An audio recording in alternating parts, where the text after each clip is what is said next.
ମାନେ ଏତେ ବଡ଼ ପେଟ, ଏତେ ବଡ଼ ଏଟା ପେଟ ନା ପୃଥିବୀ? ହେଁ ପୃଥିବୀଟାକୁ ଧରିକି ପୃଥିବୀ ଧରିକି ବୁଲୁଛି। ଟିକେ ପତଳା କର, ସପ୍ତାହକୁ ଗୋଟେ ଦିନ ଫାଷ୍ଟିଂ କର, ଉପବାସ ଘରେ କହୁଛି, କିଛି ନାହିଁ।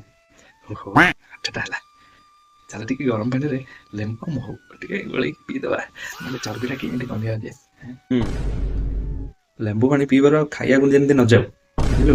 ଦେଖେ ମୁଁ କେମିତି କାଷ୍ଟା କରିଛି ୱିଦାଉଟ୍ ୱାଟର। ହଁ ମ ମୁଁ କରିପାରିବିନି ଯେମିତି, ମତେ ଗୋଟେ କାଷ୍ଟାର ପାଠ ପଢ଼େଇଲା। ତୁ କାଷ୍ଟା କରିବୁ, ତୁ ଟିକେ କଷ୍ଟ କରିପାରୁନୁ, କାଷ୍ଟା କରିବୁ। ତୋ ପାଇଁ ସ୍ୱତନ୍ତ୍ର ଭଗବାନ ଉପରେ କାଷ୍ଟା କରିବୁ, କହୁନୁ?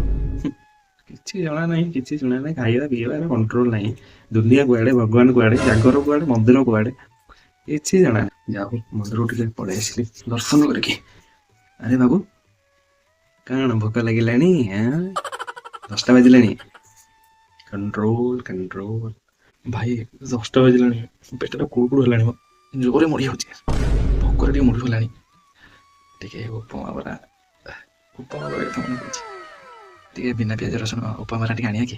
ଏକ ଦେବି ଧରିକି ଯେ କହିଲା ଉପମା ବରା ଖାଇବି। ତତେ କହିଥିଲି ବା ଉପବାସ କରିବୁ ଆଜି, କହିଲା ବରା ଉପମା ଖାଇବି।